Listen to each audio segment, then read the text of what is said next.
Ngitung nikmat saja kita tidak bisa. Ikhwati fillah, gimana kita bisa mewujudkan syukur kepada Allah terhadap setiap nikmat yang Allah telah berikan kepada kita.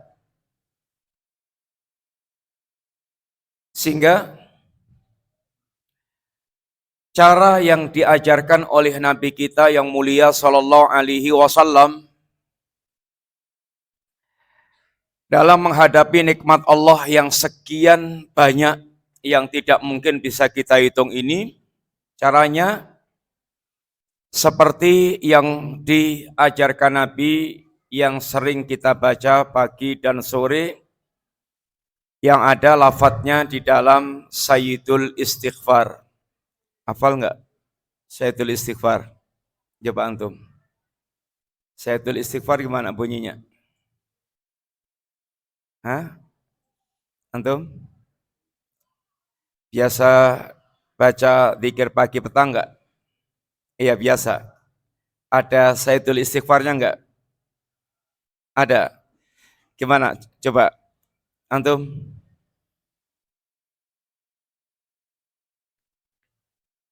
Oh, nanti.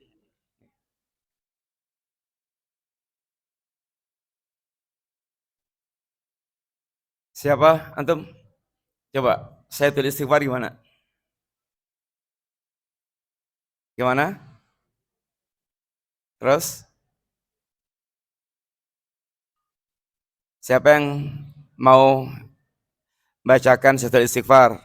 Angkat tangan. Iya.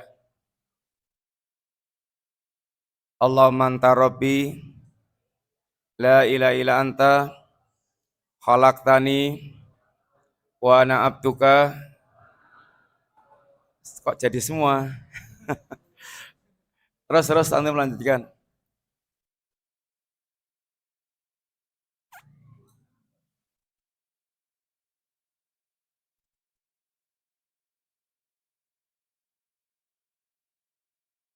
Abu'u laka binikmatika alayya.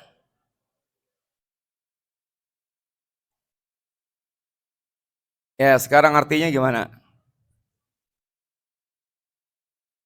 Ini hadiahnya ini. Ambil.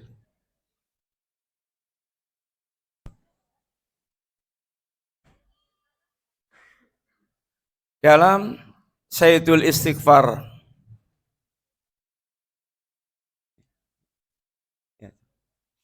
dalam Sayyidul Istighfar yang diajarkan oleh Nabi itu, ada kalimat di sana, abu'u laka binikmatika alayya wa abu'u bidambi faghfirli. Artinya apa? Ya Allah, saya mengakui tentang seluruh nikmat yang telah Engkau curahkan kepadaku. Dan sekaligus aku juga mengakui tentang segala dosa yang aku lakukan. Ini adalah sikap yang harus senantiasa kita ajarkan pada diri kita di tengah-tengah kita menerima lautan nikmat yang Allah Subhanahu wa taala telah berikan kepada kita. Nikmat Allah itu yang turun kepada kita hitungannya jam-jaman atau harian. Nikmat yang kita terima dari Allah itu hitungannya jam-jaman atau harian? Setiap hitungannya bahkan detik. Buktinya apa? Contohnya nikmat hitungannya detik. Ya. Jantung kita detikan atau menitan atau jam-jaman? Detikan. Sehingga kita harus menyadari bahwa nikmat Allah yang turun kepada kita itu terus-menerus tidak pernah berhenti. Sedangkan amal-amal baik yang kita lakukan ya sedikit, amal baiknya campur jeleknya banyak, bahkan sengaja terkadang kita menggunakan nikmat Allah untuk justru bermaksiat kepada Allah Subhanahu wa taala. Makanya yang Nabi ajarkan pada kita, dua sikap ini harus menjadi kesadaran kita. Apa tadi? Yang pertama, apa tadi? Pengakuan kita terhadap semua nikmat yang telah Allah curahkan kepada kita. Agar kita paling enggak ngerumangsani, menyadari bahwa kita ini adalah hamba yang bercurah nikmat dari Allah Subhanahu wa taala. Dan cara seperti ini dalam rangka untuk menumbuhkan kita punya rasa malu dan yaitu mengagungkan Allah taala. Yang kedua, apa tadi? Kita betul-betul mengakui, menyadari bahwa ternyata banyak sekali dosa dan maksiat yang kita lakukan, sadar atau enggak sadar. Ini yang ceramah sendiri mana ini? Kok rame banget? Oh, di bawah atau di atas? Di atas. Ya, nanti akhwat ceramahnya ditunda dulu. Ngobrolnya ditunda dulu. Kesini kita yang ceramah pengen satu dulu, nanti antum dengarkan dulu. Kata Nabi, nadharallahu mra'a sami'a maqalati fawa'aha fahafidhaha wa ballaghaha. Semoga Allah Subhanahu wa taala membuat wajah seseorang dia berseri-seri. Siapa itu? Satu orang yang mereka mendengarkan perkataan yaitu Nabi dengan baik. Yang kedua, memahami, betul-betul dia menyimak, memahami, sehingga betul-betul faham apa yang disampaikan. Yang ketiga, nanti menghafalkan apa yang telah dia dapatkan. Kemudian yang keempat, ini kewajiban berikutnya adalah menyampaikan kepada orang lain. Ini termasuk diantara proses belajar dan tahap untuk kita nanti bisa menyampaikan kepada orang lain. Doa Nabi, dan kita semuanya tentu ingin sekali mendapatkan bagian dari doa ini. Ikhwatillah, ini yang harus menjadi sikap kita. Kita betul-betul tahu persis bahwa nikmat Allah yang kita terima itu sangat banyak, dan ternyata dosa-dosa kita yang terangkat kepada Allah ini juga sangat banyak. Sehingga apabila kita menyadari demikian, maka mudah-mudahan kita menjadi hamba Allah yang selalu mengingat segala kenikmatan Allah dan mengakui diri kita hamba Allah yang pendosa, yang banyak dosanya, yang banyak kesalahannya, kekeliruannya, sehingga tidak akan menjadi orang-orang yang sok dia hebat, suci, kemudian kebaikannya sudah melimpah ruah, tapi menjadi hamba yang tawadhu, yang merupakan ciri ibadur rahman apa ya kawan? Wa ibadur rahmanil ladzina yamshuna 'alal ardi apa? Haunan. Hamba Allah ibadur rahman itu satu di antaranya adalah mereka senantiasa memiliki sikap tawadhu. Mereka ketika berada di tengah-tengah kehidupan manusia. Siang hari ini kita akan sedikit mengambil faedah dari hadis Rasulullah Sallallahu Alaihi Wasallam yang diriwayatkan oleh Imam Muslim atau yang diriwayatkan oleh Imam Muslim, yang bunyi hadisnya begini: Badiru bil a'mali fitanan kaqita'il lailil mudlim yusbihu rajul mu'minan wa yumsi kafiran wa yumsi mu'minan wa yusbih kafiran yabi'u dinahu bi aradi minat dunya. Ada yang nulis enggak? Gimana, coba ulangi hadisnya. Badiru bil a'mal, bersegeralah kalian beramal. Bersegeralah kalian beramal. Badiru bil a'mal fitanan, akan ada fitnah-fitnah kaqita'il lailil mudlim, yang fitnah-fitnah itu seperti potongan malam yang gelap gulita. Yusbihu rajul mu'minan, ada orang yang mereka pagi harinya masih dalam keadaan beriman, wa yumsi kafiran, tetapi sorenya dia telah menjadi kafir. Wa yumsi mu'minan wa yusbih kafiran, sore harinya dia masih mukmin, di hari yang sama pagi harinya dia telah menjadi kafir. Yabi'u dinahu bi aradid dunya, di antara dahsyatnya fitnah itu ada yang mereka menjual agamanya dalam rangka untuk mendapatkan potongan-potongan kehidupan dunia. Ini adalah hadis yang pernah Rasulullah Shallallahu Alaihi Wasallam sampaikan. Tadi gimana? Coba ulangi hadisnya. Ada yang bisa ulangi? Silahkan. Hadiahnya ini. Silakan, tadi hadisnya gimana? Ada yang nyatet? Ya.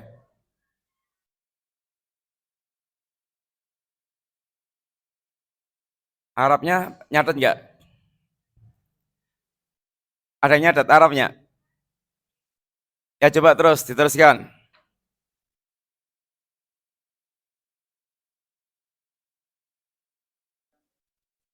Gimana? Fitnah itu kayak kotoran, potongan. Kaqita'il lailil mudlim, kayak potongan malam yang gelap gulita. Terus ada orang yang pagi harinya masih, ini gambaran dahsyatnya fitnah. Gimana? Ada orang yang pagi harinya, ya pagi harinya masih mukmin, hari yang sama sorenya sudah menjadi kafir. Terus sudah mandek situ. Masih ada kan lanjutannya? Yang sore harinya dia mukmin, hari yang sama paginya tidak menjadi kafir. Terus terakhir, yaitu dia menjual agamanya dalam rangka untuk mendapatkan potongan dunia. Nih hadiahnya.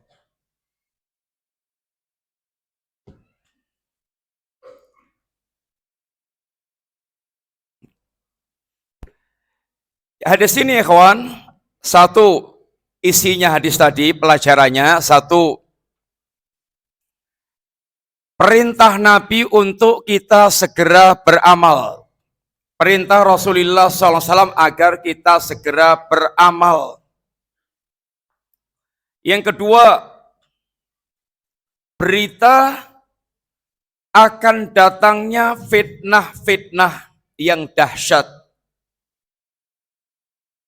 Yang ketiga, yaitu mewaspadai tentang fitnah dunia.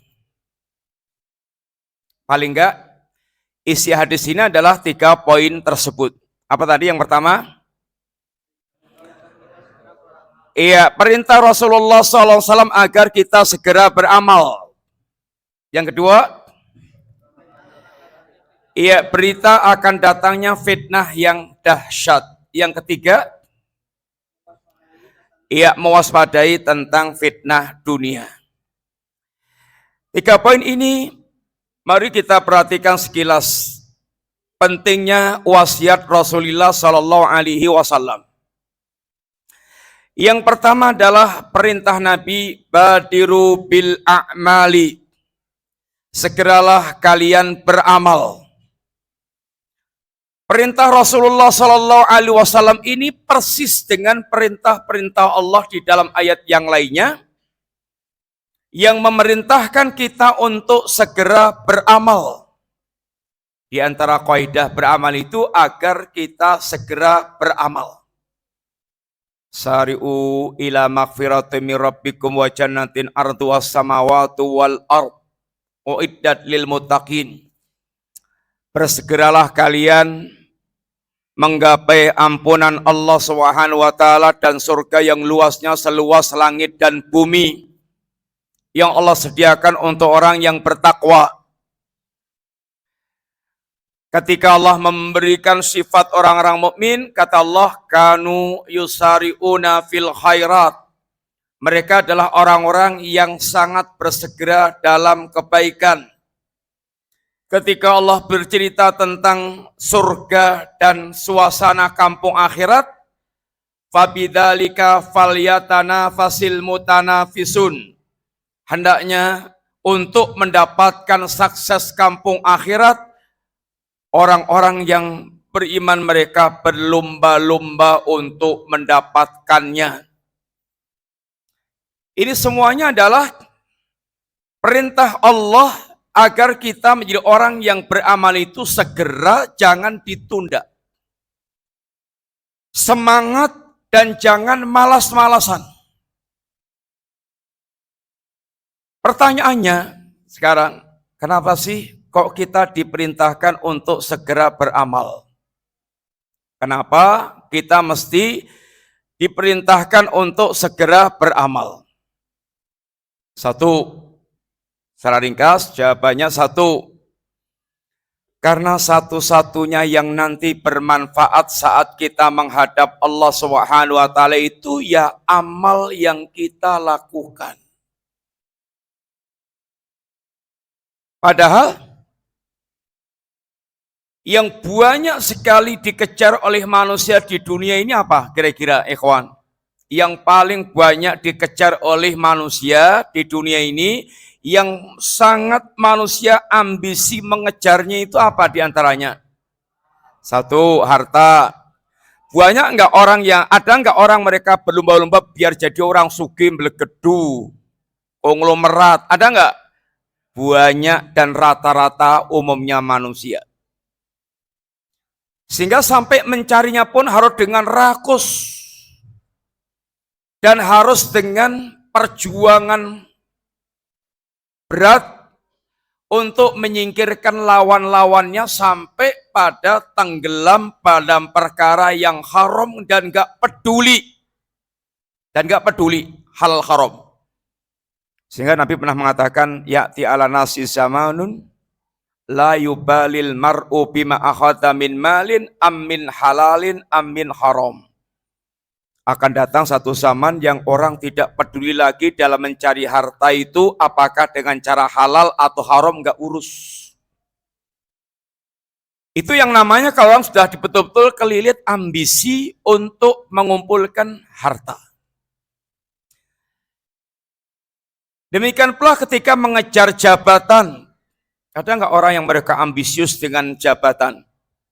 Sangat banyak dan rata-rata.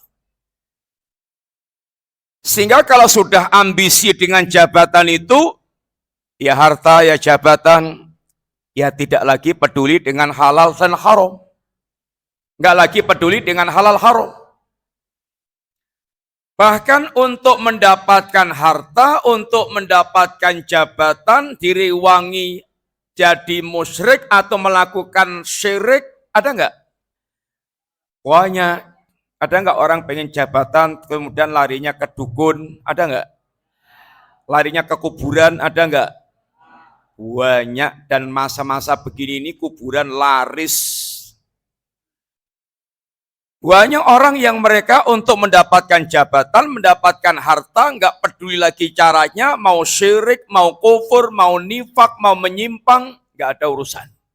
Yang penting ambisi untuk mendapatkan harta dan jabatan itu kecekel. Makanya Rasulullah SAW pernah memberikan tamsil tentang bahayanya orang yang ambisius seperti ini. Itu melebihi bahayanya dua serigala lapar yang dilepas ke seekor domba. Serigala laparnya jumlahnya berapa? 2. Dombanya 1. Bagi domba kedatangan 2 serigala lapar bahaya enggak? Sangat bahaya. madibani ja'iani ursila fi ghanamin bi afsada min khirsil mar'i alal mal wa syarafil dini.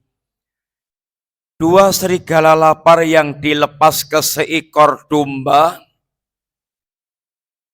itu tidak lebih berbahaya dibandingkan dengan orang yang ambisius dengan harta dan kehormatan, daya rusaknya kepada agama.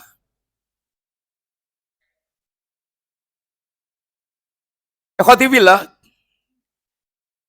kedatangan kita, kembalinya kita kepada Allah itu, nanti satu-satunya yang tinggal bermanfaat adalah amal yang kita lakukan. Amal yang kita lakukan. Sehingga kalau kedatangan itu hanya membawa harta dan membawa perkara dunia secara umum, dia bakal menjadi penyesalan berat. Hari itu, hari-hari yang digambarkan oleh Allah Subhanahu wa taala, yauma la yanfa'u malun wala banuna illa man atallaha biqalbin salim. Gimana ayatnya? Yauma la yanfa'u malun wala banuna illa man atallaha biqalbin salim. Ada yang hafal enggak? Saya ulangi lagi, sekali lagi. Yauma la yanfa'u malun wala banuna illa man atallaha biqalbin salim. Ada yang hafal? Silakan. Gimana ayatnya? Ada yang hafal enggak? Ada yang mau nyampaikan ayatnya? Ada? Enggak ada? Antum tahfidnya berapa juz? Berapa juz? 2 juz. Ada yang paling banyak berapa juz? Yauma la yanfa'u malun wala banuna illa man atallaha biqalbin salim. Artinya pada hari nanti hartanya sebanyak apapun dan anak laki-lakinya sehebat apapun itu tidak akan berguna lagi kecuali orang yang datang kepada Allah dengan hati yang selamat. Gimana ayatnya? Terjemahnya gimana tadi?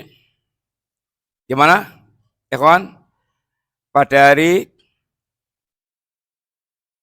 di mana harta sebanyak apapun dan anak lelaki sehebat apapun sudah tidak berguna lagi kecuali orang yang mereka datang kepada Allah dengan hati yang selamat.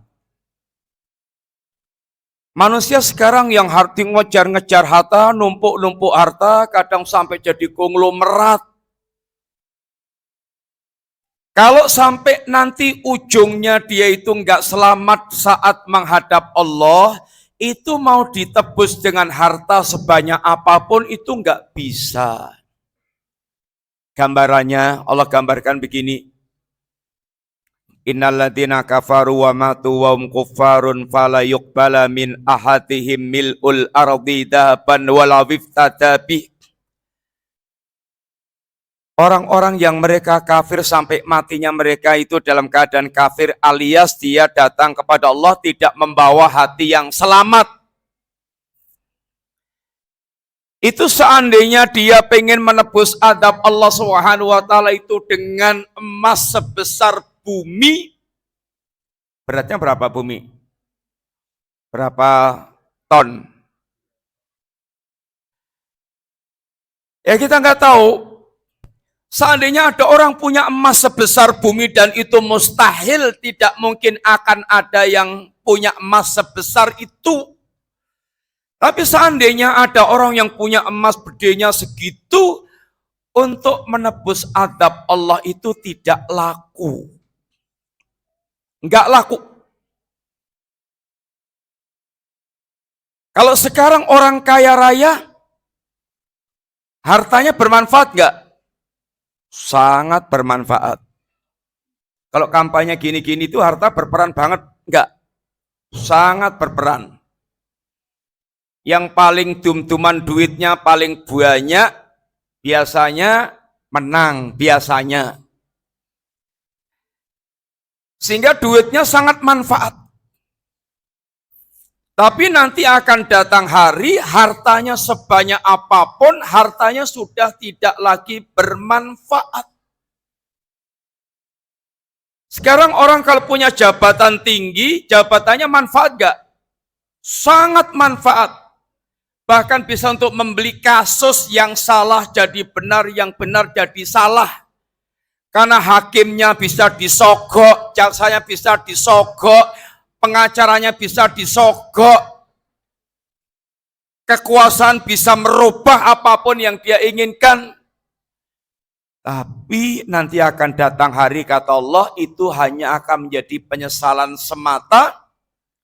Ma'aghna anni maliyah, terus halaka anni sultaniyah. Artinya apa?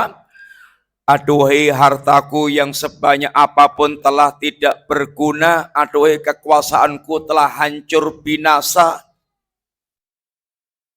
Sehingga harta sebanyak apapun saat nanti orang menghadap Allah tidak akan memberikan manfaat.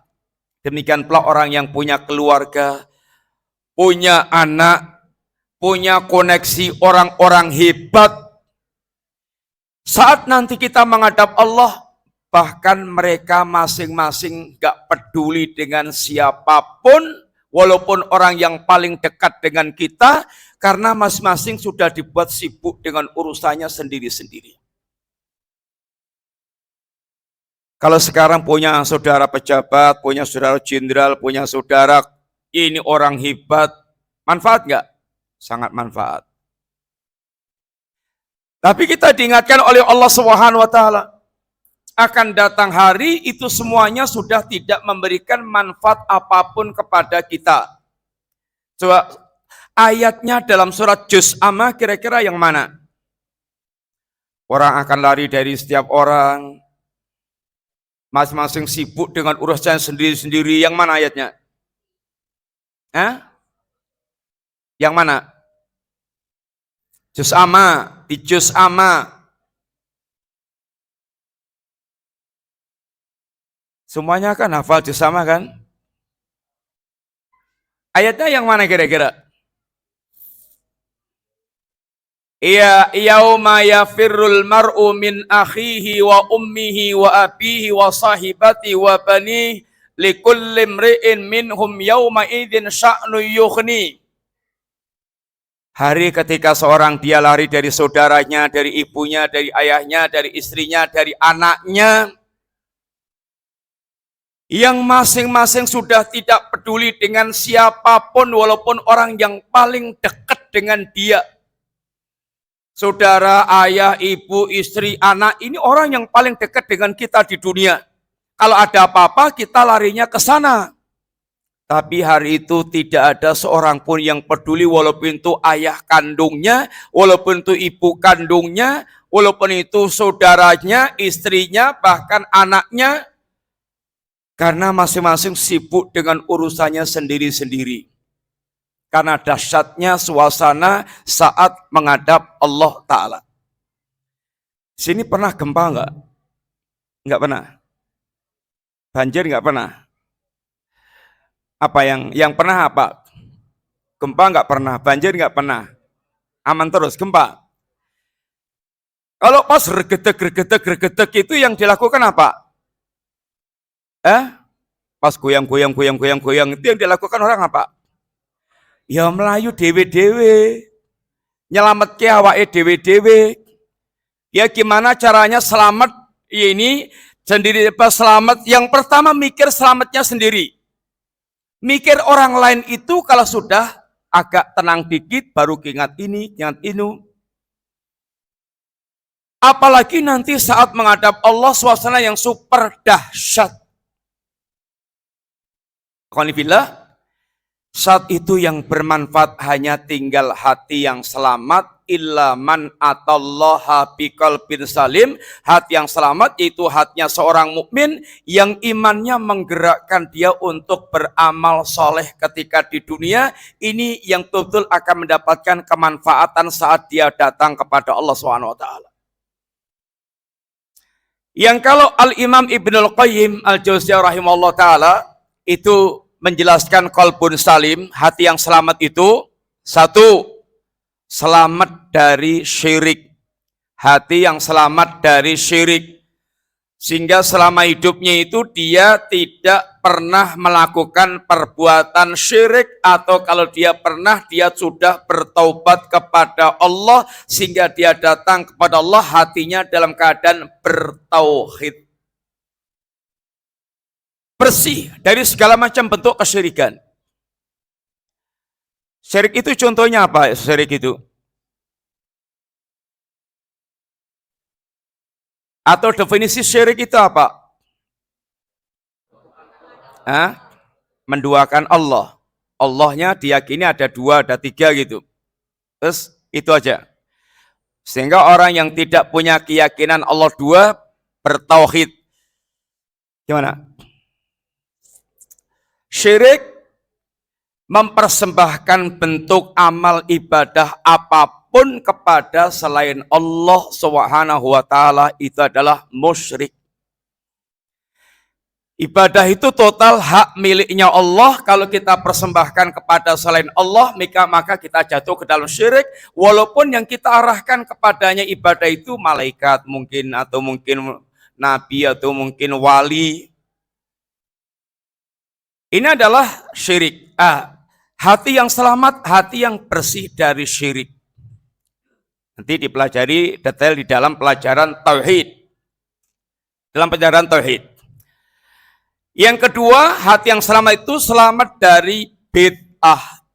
Syirik itu akan merusak tauhid, bid'ah itu akan merusak sunnah. Orang kalau senang banget dengan bid'ah, pasti anti sunnah, benci banget dengan sunnah, itu pasti. Yang ketiga, hati yang selamat dari ghaflah, selamat dari kelalaian. Yang kelalaian itu akan menjadikan orang hidupnya model binatang.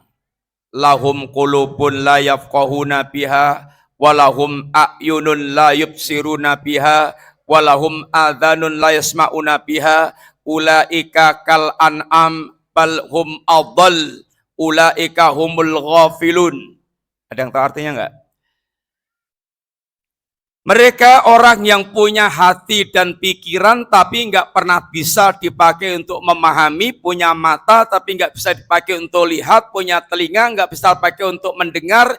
Mereka kayak binatang, mereka adalah orang-orang yang lalai. Maksudnya gimana? Punya hati dan akal tapi nggak bisa dipakai untuk berpikir, nggak bisa untuk memahami. Akalnya, hatinya tidak bisa nyambung dengan urusan agama. Kalau urusan dunia bisa jadi profesor, bisa jadi doktor. Tapi kalau urusan agama kayak tebu, belas nggak pernah bisa nyambung. Ada enggak orang gelarnya profesor kalau diajak bicara agama sakura mudeng aku? Ada enggak? Itu bukan karena enggak bisa memahami akalnya, tapi hatinya memang buntet. Hatinya memang tidak bisa nyambung dengan agama. Sehingga dijak cerita tentang hari kiamat, alam kubur, tentang Allah, tentang masalah gaib, itu akalnya kayak buntet. Sehingga merasa enggak bisa memahami. Walaupun profesor, kalau sekolahnya profesor, sampai doktor. Ini yang dikatakan Allah dengan ungkapan, mereka ini la ya'lamun, ya'lamun adh-dhahira minal hayati dunya, wa hum anil akhirati hum ghafilun. Mereka ini kalau tahu urusan dunia itu, cas-cis-cus, pinter banget. Tapi kalau untuk urusan akhirat, blas blank, nggak ada ilmunya sama sekali. Sehingga mereka dikatakan Allah la ya'lamun, orang yang tidak berilmu alias bodoh. Orang yang mereka, ya ini orang yang mereka hatinya ghaflah, orang yang mereka hatinya lalai dari Allah, lalai dari agama Allah, lalai dari dia akan mati, lalai dari mempersiapkan amal untuk menghadap Allah. Sehingga hidupnya diwarnai dengan kelalaian-kelalaian. Maka kalau hanya bisa bicara, hanya bisa makan, hanya bisa minum, hanya bisa memenuhi syahwat perut dan kemaluan, ini enggak berbeda dengan kelasnya binatang. Itu enggak berbeda dengan kelasnya binatang. Kemudian yang keempat, hati yang selamat itu selamat dari syahwat. Selamat dari syahwat. Orang yang kalau kelilit syahwat, itu hasilnya dia akan menentang perintah alias tidak peduli dengan tata aturan agama.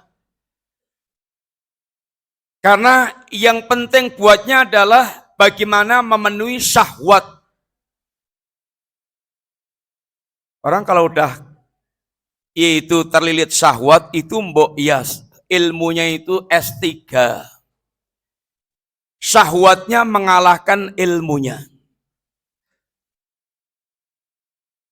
Syahwat itu kalau sudah menguasai hatinya orang, dia akan membuat dia keinginannya rusak. Walaupun ahli agama, walaupun sekolahnya tinggi banget, agamanya tinggi sundul langit, tapi kalau udah dia dililit oleh syahwat, itu ilmu agamanya nggak ada gunanya. Ada nggak orang pinter, tahu agama, dan berzina? Ada nggak? Banyak banget. Padahal siapa sih yang tidak tahu zina itu haram? Tapi begitu syahwat, kalau sudah melilit orang itu, ilmunya jadi nggak berguna. Maka beragama itu membutuhkan kesabaran untuk bisa dia menahan syahwat. Yang kelima, qalbun salim adalah hati yang bersih dari syubhat. Yang selamat dari syubhat. Orang kalau terkena syubhat, itu kayak mata yang blawur. Tahu nggak blawur? Matanya blawur, nggak bisa membedakan lagi barang-barang di depan matanya. Blawur. Antum pernah blawur nggak? Rabun ayam pernah nggak? Belum pernah. Atau yang sudah matanya pernah blawur ada nggak? Yang sudah sepuh-sepuh biasanya itu. Kalau nggak pakai kacamata, blawur. Itu ngelihat itu sarwara cetha. Mbok lihat mukanya orang di depan mata dia nggak lihat sapa to kowe. Karena meripatnya nggak bisa melihat dengan jelas. Sampai pada tingkat yang paling parahnya ya buta.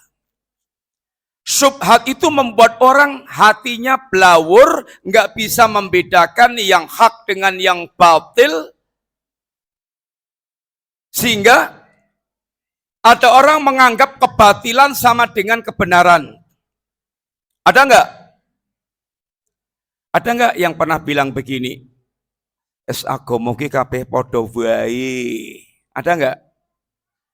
Agama itu semuanya sama aja. Ada nggak? Itu namanya nggak bisa membedakan telek lincung sama coklat. Tahu nggak telek lincung? Nggak tahu.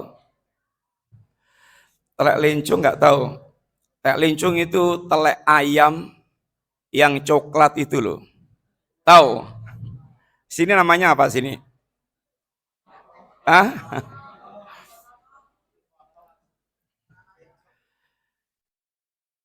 Podo-podo coklatnya dianggap sama gitu. Ini saking blawurnya. Banyak orang yang mereka blawur mata hatinya itu nggak bisa membedakan antara yang hak dengan yang batil. Qalbun salim itu hati yang bisa selamat dari 5 perkara itu. Apa tadi?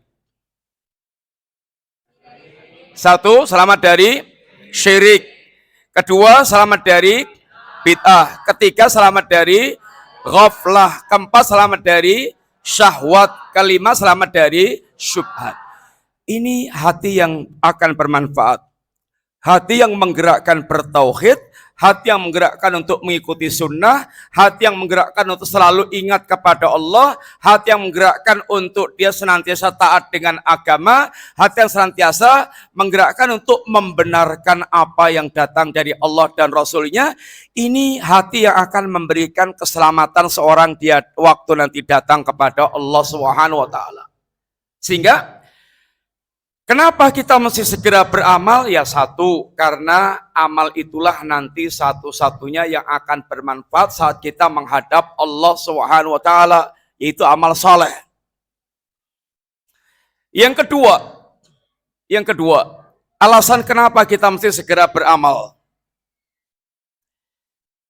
Karena kematian itu datangnya mendadak. Siapa antum yang sudah tahu kapan matinya? Hah? Ada yang tahu nggak? Ya nggak ada yang tahu. Kematian itu sifatnya pasti dan datangnya mendadak. Itu sifat kematian.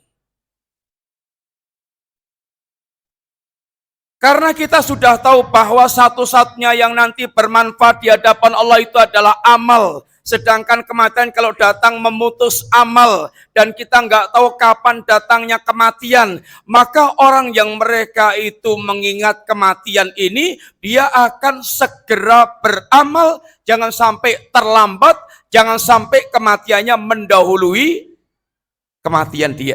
Jangan sampai kematiannya mendahului, ya ini amal dia. Belum sempat beramal sudah mati. Jangan sampai kematiannya, jangan sampai dia kedatangan kematian sedangkan dia belum bersiap-siap dengan amalnya. Makanya Nabi kita mengatakan nasihat untuk senantiasa mengingat kematian bagaimana? Hadisnya ikhwan. Ada yang hafal enggak? Aktsiru dzikra hatimil ladzat. Artinya banyaklah mengingat penghancur kelezatan. Penghancur kelezatan apa itu? Al-maut. Kematian itu kalau datang, kelezatan yang sedang Anda nikmati diputus oleh kematian sehingga Anda tidak lagi bisa menikmati kelezatan-kelezatan itu. Kata Allah, afara'aita idza mata'nahum sinin. Bagaimana pendapat Anda ketika kami memberikan kepada seseorang itu kenikmatan yang bertahun-tahun, menikmati hartanya, menikmati jabatannya, menikmati ya pemberian-pemberian Allah tentang dunia. Tsumma ja'ahum ma kanu yu'atun. Lalu datang kepada mereka apa yang dijanjikan oleh Allah, apa itu? Al-maut, kematian. Ma akhna anhum ma kanu yumatta'un. Di hari kematian datang, maka semua yang sedang mereka nikmati dari pemberian Allah nggak berguna lagi bisa menahan kematian. Kematian akan merenggut dan memutuskan semua kenikmatan yang Allah telah berikan. Nggak peduli mau baru terpilih jadi presiden mati juga ada. Baru menikmati jadi manten anyar mati juga ada. Baru dia menjadi orang kaya mendadak mati juga ada. Ada orang baru diwisuda kuliah mau jadi orang penting mati juga ada. Kematian itu kalau datang merenggut semua kenikmatan apa yang sedang dia nikmati dan tidak peduli. Gak ada yang bisa menahan datangnya kematian. Walaupun dia jenderal besar, walaupun dia konglomerat, walaupun dia orang hebat, begitu kematian datang, nggak ada yang seorang pun yang sanggup untuk dia menentang datangnya kematian. Kata Al-Imam Ibnu Taqqa, kata Al-Imam Ibnu Taqqa, dia mengatakan begini, Man aktsara dzikral maut, barang siapa dia banyak mengingat kematian,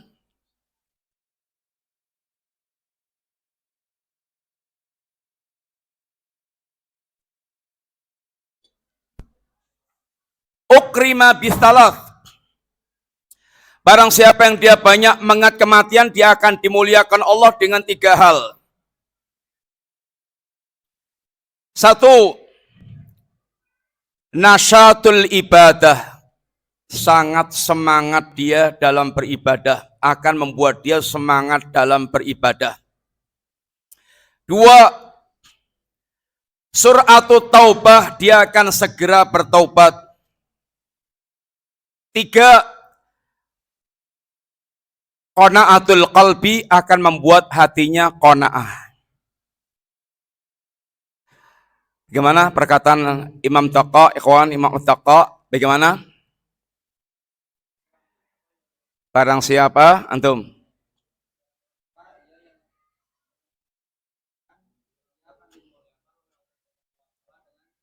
Iya, apa? 1.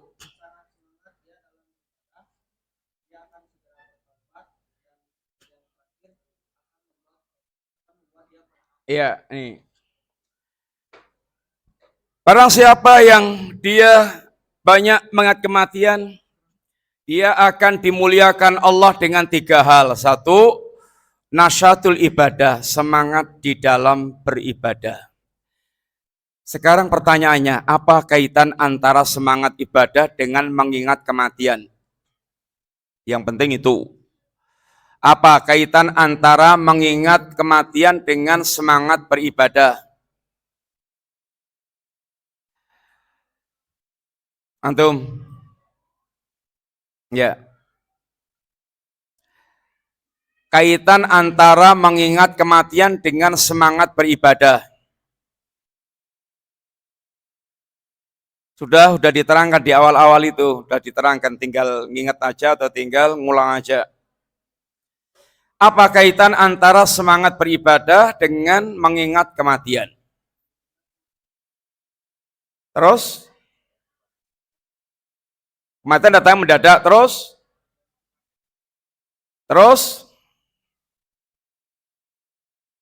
kaitannya dengan semangat beramal apa terusan? Iya, kematian sifatnya datang mendadak dan pasti datang. Terus kaitannya dengan semangat beramal apa?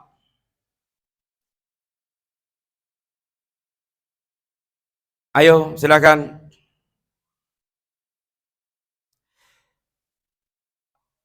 Orang kalau sudah kedatangan kematian itu akan memutus kesempatan beramal. Sedangkan amal ini satu-satunya perkara yang akan bermanfaat di hadapan Allah Subhanahu wa taala. Supaya dia kalau mati sudah punya amal, maka dia bersegera untuk beramal, jangan sampai kematian datang mendahului dia sebelum dia beramal. Paham nggak? Makanya orang kalau mengingat kematian itu akan semangat beramal. Ojo-ojo aku engko sore mati. Jangan-jangan saya nanti sore mati. Boleh jadi saya besok mati. Itu kalau orang mengingat kematian itu, dia akan semangat beramal.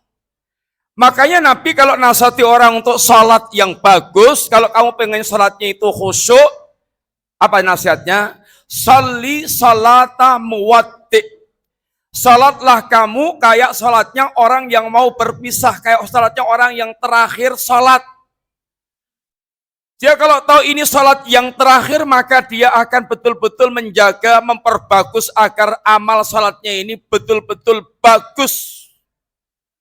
Karena dia tahu nggak ada lagi kesempatan sholat berikutnya, karena dia akan mati.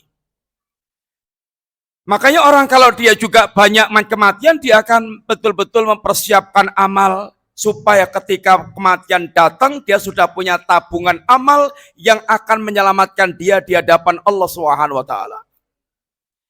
Yang kedua, apa kaitan antara segera bertaubat dengan mengingat kematian? Antum? Iya, antum. Iya. Keterangannya sama kira-kira kurang lebih. Gimana? Tadi. Antum? Iya. Gimana? Gimana ya kawan? Orang kalau banyak mengingat kematian, maka ketika dia tergelincir dari dalam dosa, dia akan segera bertobat, jangan sampai kematiannya datang mendahului daripada tobatnya, karena kalau mati dia punya dosa yang belum dia taubati, dia kemungkinan akan diazab oleh Allah itu ada. Sehingga dia khawatir kalau dia itu matinya belum bertobat, nanti diazab oleh Allah Subhanahu wa taala. Maka kalau dia sering kematian, dia akan segera bertobat kalau tergelincir dalam kesalahan.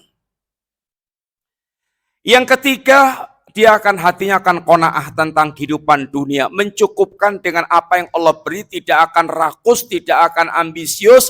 Toh dia tahu kalau dia mati, dunia sebanyak apapun akan ditinggal melangkrak, tidak akan memberi manfaat untuk dia kecuali yang dia belanjakan di jalan Allah Subhanahu wa taala. Ini adalah yang kedua, kenapa kita segera beramal, karena kematian itu datang mendadak dan memutus kesempatan beramal, maka kita sebelum kedatangan mati supaya betul-betul segera semangat untuk kita beramal. Yang ketiga, termasuk dalam kandungan hadis ini juga bahwa beramal itu akan bisa menjadi penjaga dari ganasnya fitnah yang akan menggelincirkan agama seseorang. Di antara penyelamat dari ganasnya fitnah itu adalah orang membiasakan taat, melakukan amal-amal kebaikan, sehingga dia akan dijaga oleh Allah Subhanahu wa taala. Apalagi saat-saat ada fitnah-fitnah yang akan menghancurkan agama seseorang. Fitnah itu, namanya fitnah itu dari makna fatana dhahab, emas yang dibakar. Fitnah ini akan membakar iman seseorang sehingga ketahuan mana yang imannya asli, mana yang imannya palsu. Mana yang imannya asli, mana imannya palsu. Dan orang yang mereka mengatakan dirinya iman itu pasti akan dibakar imannya oleh Allah dengan ujian-ujian.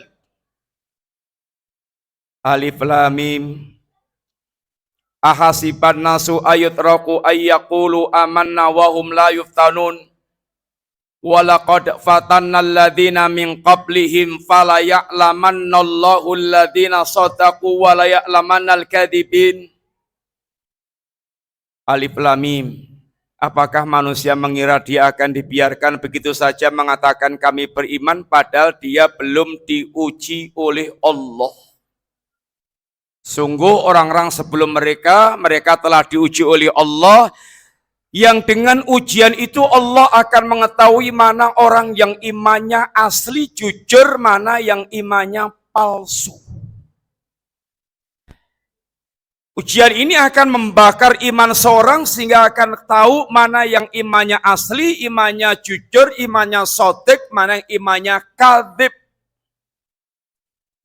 Seorang yang mereka imannya betul-betul asli, dia akan dihadapkan dengan ujian iman kayak apapun, dia akan menunjukkan seorang mukmin yang jujur, lulus.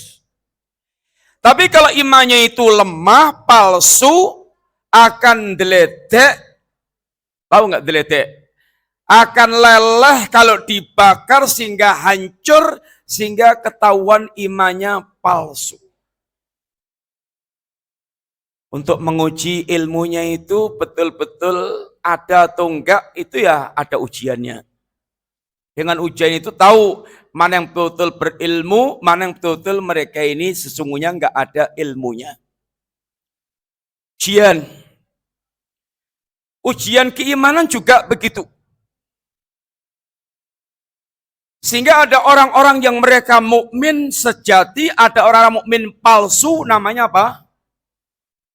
Orang mukmin sejati, orang mukmin palsu. Mukmin palsu namanya apa? Munafik. Sehingga Allah ketika bicara ujian juga Allah katakan wala ya'lamanallahu alladziina amanu wala ya'lamanal ladzina amanu wala ya'lamannallahul munafiqin. Allah akan tahu mana mukmin sejati, mana orang yang mereka mukmin palsu yaitu munafik. Orang munafik itu kalau diuji oleh Allah Subhanahu wa taala, ujian Allah itu dianggap azab sehingga dia ingin lepas dari azab sehingga dia ingin melepaskan imannya. Wa minan nasi may yaqulu amanna billah fa idza udhiya fillah ja'ala fitnatan nasi ka'adabillah. Ada orang yang mengatakan kami beriman kepada Allah, tapi kalau dia diuji gara-gara imannya itu, dia menganggap ujian Allah kayak azab, sehingga dia pengen lepas dari iman yang menjadi biang kerok datangnya ujian tersebut. Ini imannya palsu. Imannya palsu. Fitnah, ujian yang Allah datangkan, kita ini akan kedatangan fitnah-fitnah kata Nabi. Badiru bil a'lami bi a'mali fitanan. Akan muncul fitnah di tengah-tengah kehidupan kita. Fitnah itu ada yang sifatnya khusus, ada yang sifatnya umum. Khusus itu artinya ada orang itu ujiannya beda-beda. Yang sifatnya umum, fitnah yang melanda dan dampaknya itu menerpa siapapun dari orang yang sedang hidup. Contoh umpamanya, fitnah HP dengan segala programnya, internetnya, sehingga HP menjadi fitnah tersendiri. HP fitnah atau nikmat? HP fitnah atau nikmat? Secara umum fitnah kalau bisa menggunakan dengan baik menjadi nikmat. Ada enggak orang yang rusak gara-gara HP? Makanya santri-santri itu rata-rata kalau di pondok-pondok itu dipisahkan dari HP. Kalau nyekel HP itu bakalan hafalannya radadi. Bakalan dia mondoknya bakal yaitu kemeleker alias ora dadi dolanan HP terus. Bahkan ada santri yang minta maaf hamil gara-gara HP. HP ini fitnah. Dan sifatnya umum. Ustadz bisa kena fitnah karena HP, santri juga, apalagi orang awam juga, sehingga menjadi masalah sendiri yang menimbulkan problem di tengah-tengah kehidupan, munculnya kerusakan-kerusakan dari fitnah ini. Ini contoh fitnah aja. Dan fitnah ini kalau datang, itu bisa membuat gelapnya hati seseorang. Kecuali yang dirahmati oleh Allah Subhanahu wa taala. Menggelapkan hati sehingga merusak agama seseorang. Nah, orang-orang yang mereka waktu hidupnya disibukkan dengan amal soleh, dengan ketaatan kepada Allah, dengan segera beramal, ini akan menjadi penjaga dia dari fitnah-fitnah gelap, fitnah-fitnah yang sangat gelap yang membuat orang bisa gelap gulita. Karena rumusnya ihfazillaha yahfazka. Apa artinya? Ihfazillaha yahfazka. Artinya apa? Jagalah Allah, yaitu jagalah agama Allah. Terus Allah pasti akan menjaga Anda. Sehingga orang-orang yang mereka menjaga Allah, menjaga agama Allah itu gimana caranya? Gimana? Menjaga agama Allah itu caranya gimana? Ya, caranya menjaga Allah, agama Allah, yaitu benar-benar dia perhatian dengan agama, dia hidupkan, dia pelihara, diperintahkan bertauhid, diperintahkan sholat, diperintahkan puasa, diperintahkan ini zakat, diperintahkan taat, diperintahkan meninggalkan maksiat, dia tinggalkan, itu namanya menjaga. Kalau enggak jaga itu enggak urus dengan agama. Mau ada azan, adanya di pinggir kupingnya, rumahnya di pinggir masjid, nggak peduli, itu karena nggak menjaga agama.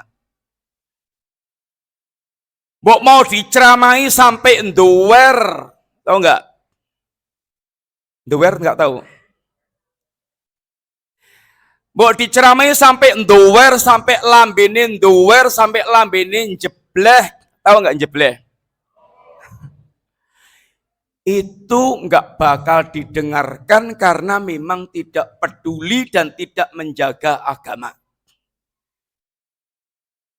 Barang siapa yang dia suka menjaga agama Allah Subhanahu wa taala, maka Allah akan jaga dia khususnya di saat-saat mara bahaya banyak, yaitu mengancamnya. Sehingga penjagaan Allah sangat berkaitan dengan penjagaan kita terhadap agama Allah Subhanahu wa taala. Kos sekalian, pembicaraan ini sangat panjang banget. Antum sudah capek juga habis zuhur. Kita cukupkan sekian dulu. Mudah-mudahan manfaat apa yang kita sampaikan. Mudah-mudahan antum yang diberikan kesempatan untuk belajar agama, menjadi santri, itu betul-betul bersyukur kepada Allah Subhanahu wa taala. Karena ini merupakan pintu yang akan mengantarkan menjadi manusia paling mulia. Manusia paling mulia itu orang-orang yang mereka mengajak manusia ke jalan Allah Subhanahu wa taala. Dai-dai yang ajakannya mengajak manusia ke jalan Allah, bukan ke jalan yang lainnya. Yang orang kalau tidak mengajak ke jalan Allah pasti mau nggak mau, sadar nggak sadar, langsung nggak langsung dia mengajak ke jalan setan. Dan Allah katakan, waman ahsanu qaulan mimman da'a ilallah wa amila salihan. Ada pertanyaan, apa yang kita lakukan apabila terkena fitnah? Cara mengatasi fitnah itu ada dua tadi, apa fitnah apa ikhwan? Syahwat sama syubhat. Fitnah syahwat itu kalau menimpa seorang yang rusak apanya? Keinginannya. Keinginannya jadi rusak. Keinginannya hanyalah memenuhi kepuasan syahwat. Ini kalau orang terkena fitnah syahwat. Kalau fitnah syubhat, yang rusak apanya? Ilmunya.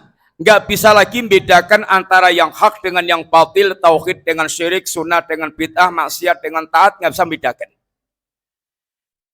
Kalau itu yang akan menghancurkan kita, juga demikian pula ada dua senjata ampuh yang akan menyelamatkan kita. Dalam ayat Allah katakan, waja'alna minhum a'immatan yad'un, ini yahtuna bi amrina lamma sabaru wa kanu bi ayatina yuqinun. Dan kami telah jadikan di antara mereka itu para a'immah, para pemimpin, yang mereka itu memimpin dengan petunjukku. Dengan sebab apa mereka diangkat Allah ke derajat kepemimpinan? Dengan dua hal. Karena apa itu? Lamma sabaru wa kanu bi ayatina yuqinun. Mereka bersabar dengan agamaku, mereka betul-betul tegak dengan kesabarannya, dan mereka yakin dengan ayat-ayat Allah. Dengan kata lain, dengan sabar dan yakin, sabar dan ilmu, ini akan menjadi senjata untuk mengatasi fitnah, syahwat, dan syubhat. Syahwat diatasi dengan sabar. Kalau kita pengen maling, minta maaf, rantai duit, pas kedesak kebutuhan, terus ada duit nyepak milik orang lain, gak ada orang lihat, terus pengennya nyolong. Yang harus muncul saat itu apa ikhwan? Senjata untuk selamat dari nyolong apa? Apa? Supaya kita nggak nyolong, kita harus bagaimana ini?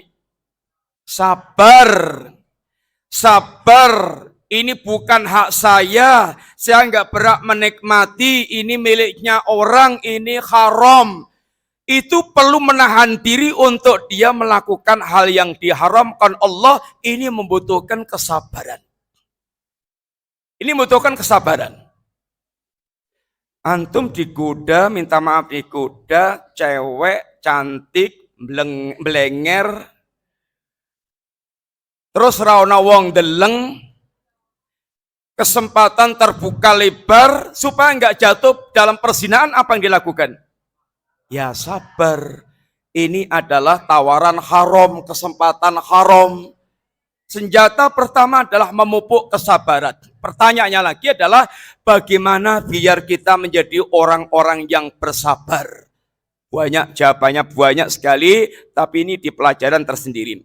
Yang kedua, kalau kita terkena fitnah syubhat itu intinya kemudian kita menjadi orang yang punya pemikiran sesat, apa menjadi Khawarij, atau menjadi Syiah, atau menjadi Sufi, atau menjadi Kuburi, atau menjadi orang yang punya pemikiran liberal, ini namanya rusak ilmunya. Maka dia wajib untuk benar-benar belajar lebih dalam tentang kebenaran, sehingga dia akan bisa melihat kebatilan dengan jelas. Maka syubhat itu senjatanya ilmu.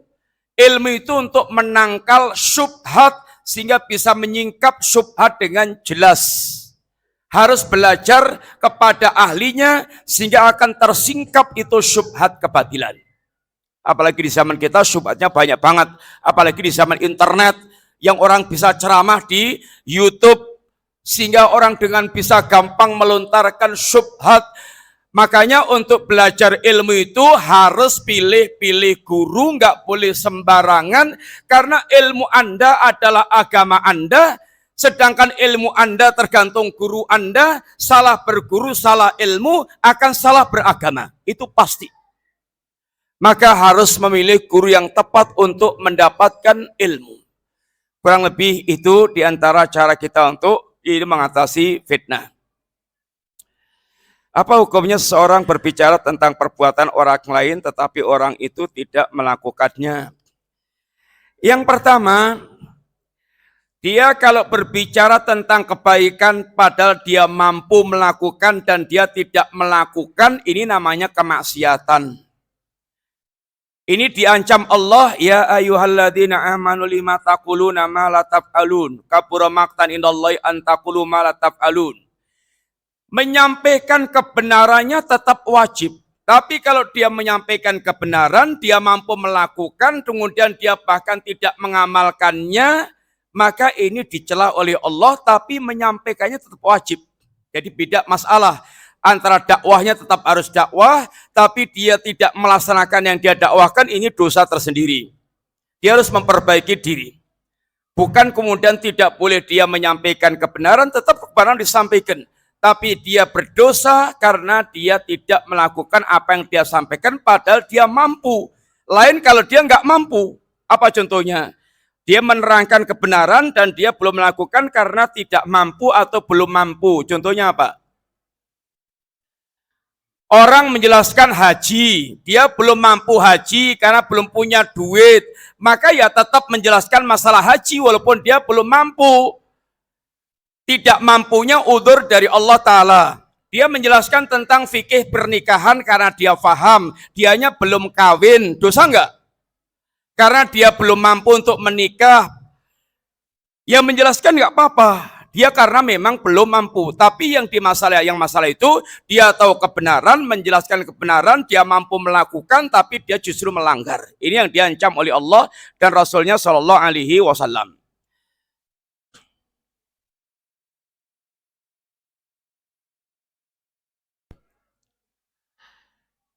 Ada seorang tetangga yang menyebarkan fitnah tentang keluarga kita, apa boleh kita benci terhadap keluarga tetangga tersebut? Yang pertama, kewajiban kita adalah menasihati dia, jangan menjadi tukang fitnah. Sampaikan ancaman-ancamannya.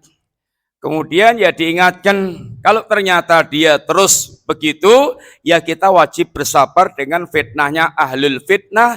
Nabi ya difitnah, Abu Jahal memfitnah, Abu Lahab memfitnah, orang-orang tokoh Quraisy memfitnah, dan Nabi bersabar dan terus berusaha untuk menyampaikan kebenaran. Demikian Bapak Ibu sekalian, ikhwan dan akhwat yang dirahmati Allah Subhanahu wa taala, singkat amal yang kita sampaikan mudah-mudahan manfaat. Segala kurang minta maaf. Jazakumullahu khairan. Semoga pertemuan kita menjadi pertemuan dunia dan akhirat, karena sungguhnya persaudaraan mukmin itu bisa langgeng sampai nanti ke surga. Al akhillau yauma idzin ba'dhum li ba'din atuwun illal muttaqin. Orang-orang yang mereka berkawan akrab kelak di akhirat menjadi bermusuhan kecuali orang yang mereka berkawan karena Allah Subhanahu wa taala. Demikian, jazakumullahu khairan wa sallallahu ala nabiyyina Muhammadin wa ala alihi washabihi wasallam. Allahumma aslih lana dinana alladzi huwa ismatu amrina. Allahumma aslih lana dunyana allati fiha ma'ashuna. Allahumma aslih lana akhiratana allati fiha ma'aduna waj'alil hayata ziyaratan lana min kulli khair waj'alil mauta rahatan lana min kulli syarr wa sallallahu ala nabiyyina Muhammadin wa ala alihi washabihi wasallam. Subhanakallahumma wa bihamdika asyhadu an la ilaha illa anta astaghfiruka wa atubu ilaik. Assalamualaikum warahmatullahi wabarakatuh.